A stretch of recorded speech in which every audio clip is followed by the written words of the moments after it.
My wife, 33F, and I, 35M, have been married for 8 years.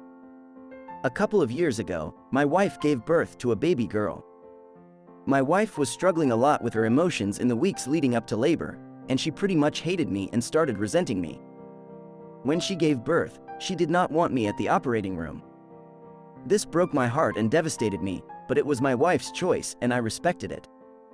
Post-labor, my wife was much better with her emotions and she apologized for she had behaved in the months leading up to labor, and she said was just extremely nervous about labor and for our baby. I told her there was no reason to apologize and we both put it past behind us. However, it always on the back of my mind how my wife did not trust me during her toughest moments.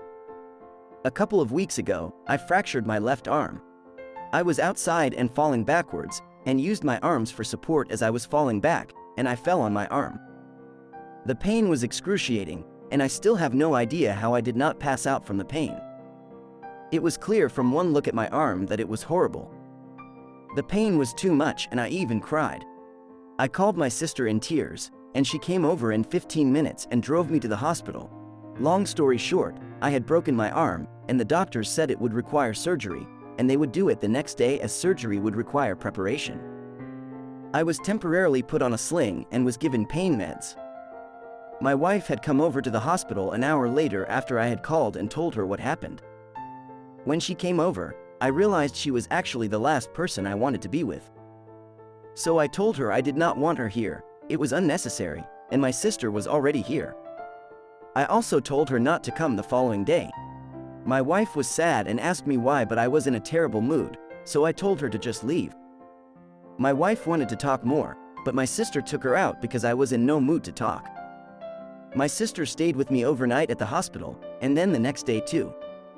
Surgery took a few hours and I was told to stay at the hospital for a few more hours before they discharged me. I was put on cast, and the doctors said they would remove it in 8 months. My sister then dropped me home after I was discharged from the hospital. My wife and I are pretty open with each other about our feelings, and a couple of days later, we had a heart-to-heart discussion. My wife told me she had felt extremely hurt when I asked her to leave the hospital, and she asked me why I did not want her at the hospital. I told her that subconsciously, it was because I did not feel safe with my wife in my toughest moments because she too did not trust me a couple of years earlier when she was going through her tough moments. My wife then cried a lot, and we did not talk much after that. The next day, we decided to start looking for a couples therapist to help us work through these issues. I realized from the comments I was sort of an because I did not apologize for what I did and instead doubled down on my actions, whereas my wife did apologize for her actions a couple of years ago. So I had another heart-to-heart discussion with my wife last night where I completely apologized for my actions and for kicking her out of the hospital. My wife then asked me if I would do the same thing again if this happened next time, because she felt really hurt when I did that. And I told her no, I definitely wouldn't do that again, but that I would also want my sister with me because I feel safer and more comfortable with her, and I just trust her more. I told her that hopefully with couples therapy I can get to that same level of safeness with her.